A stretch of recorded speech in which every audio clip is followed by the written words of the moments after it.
Hesabu za Netanyahu zinaendelea kufifia tena. Nakumbuka mara kadhaa aliweza kuongea na Trump. Netanyahu alikuwa anamwambia Trump, kweli tupo vitani dhidi ya Irani, lakini kuna huyu Uturuki, naamini ipo siku tutapigana na Uturuki kwenye ardhi ya Syria, kwamba isiwe direct confrontation, bali tunaweza tukapigania kwenye nchi ya tatu ambayo ni Syria. Hayo yalikuwa ni maneno ya Benjamin Netanyahu akiweza kumwambia rais wa Marekani Donald Trump. Sasa bwana, kitu ambacho kimetokea hivi karibuni ni baada ya yale mashambulizi katika uwanja wa Al-Duhur yalofanyika kule Syria. Israel waliweza kushambulia runway kwa kisingizio kwamba jeshi la Uturuki linajijenga au linafufua miundombinu ya kijeshi ya Syria. Ikumbuke uwanja ulikuwa hautumiki. Mara ya mwisho uwanja kutumika ilikuwa ni 2015 walipochukua waasi, lakini 2018 tukaona ukarudi kwenye serikali ya Assad. Baada hapo haukutumika tena. Ni uwanja ambao hautumiki, lakini ni uwanja wa kimkakati. Ni kama Uturuki walikuwa wanataka kurevive au kurudisha kwenye service huu uwanja. Sasa bwana, baada ya mashambulizi mengi yakazungumzwa, lakini jana nikaona taarifa kutoka kwa Uturuki wenyewe wakisema hatuwezi kuingia kwenye huo mtego. Netanyahu anatuvuta kwenye mtego na sisi hatuwezi kuingia kwenye mtego, hatutaweza kufanya mashambulizi. Japo baadhi ya watu waliweza kuzungumza, kama balozi wa Uturuki na Syria, aliweza kuzungumza balozi wa Marekani nchini Uturuki, lakini pia anahusika na Syria. Kumbuka Syria hakuna ubalozi wa moja kwa moja wa Marekani. Balozi wa Uturuki pia anafanya operation zake nchini Syria, ambaye anawakilisha Marekani. Aliweza kuzungumza wazi kwamba ni Tom Barak. Yes, Tom Barak alisema kwamba anaishukuru serikali ya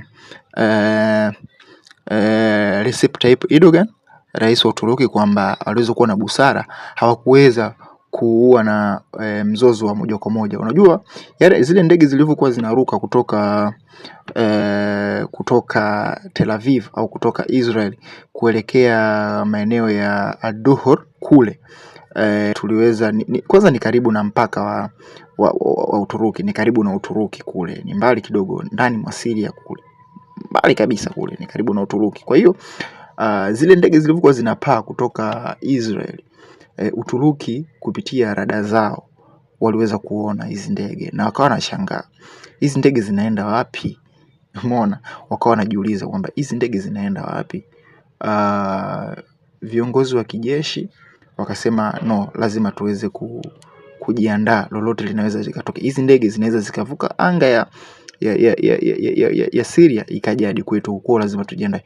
Ni kweli jeshi la Uturuki likaanza kujiandaa vizuri sana, kujiandaa kwa ajili ya kujibu au kwa ajili ya kukabiliana na hizo ndege ambazo zinakuja. Lakini kwa bahati nzuri ndege zikaishia Duhur, zikashambulia runway pamoja na enga, then zikarejea kwake Israel. Lakini baadaye tukaona taarifa zikawa zimetoka kutoka kwa waziri wa vita Netanyahu mwenyewe akisema tumeshambulia kwa ajili ya kuzuia 1 2 3, kwamba Uturuki anajijenga kwenye hiyo shida. Sasa mimi hapa binafsi najiuliza swali dogo tu, kwamba inakuwaje Uturuki Syria sio kwake, Israel Syria sio kwake, lakini wote wanagombania maslahi.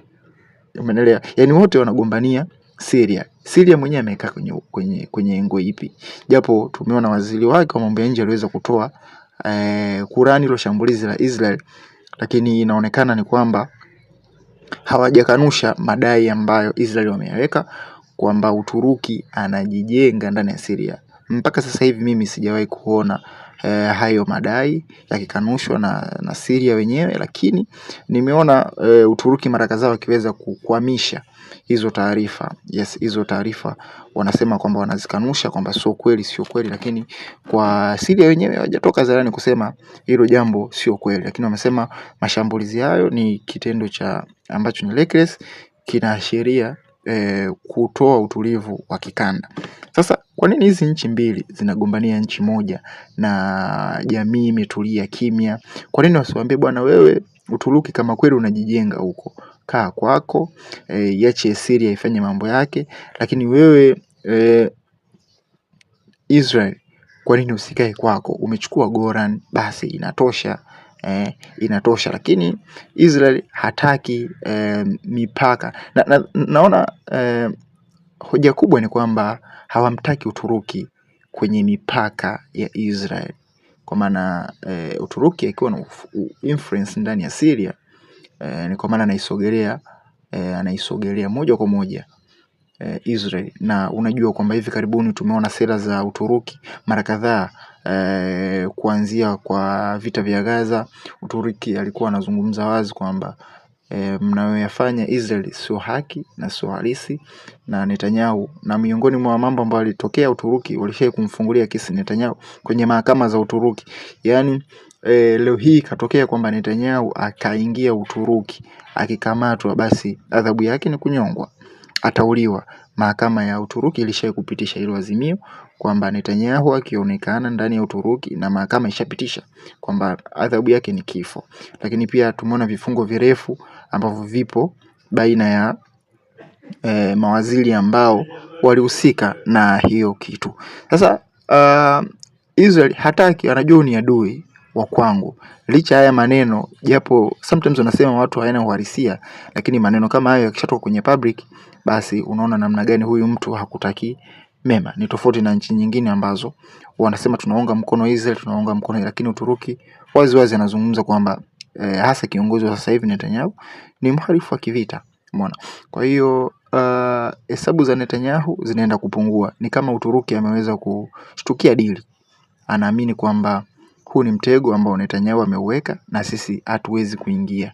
Ni kama yeye anataka vita vya moja kwa moja, basi maybe labda angeenda kuishambulia Uturuki kwenyewe ndani, lakini sio kuweza kutumia nchi ya tatu ili kuleta insecurity ndani ya Israel na kuweza kugairisha mambo yote. Kwa maana sasa in case kwamba Uturuki angejibu, nchi ingetangaza hali ya tahadhari, mambo yote yangeweza kusimama.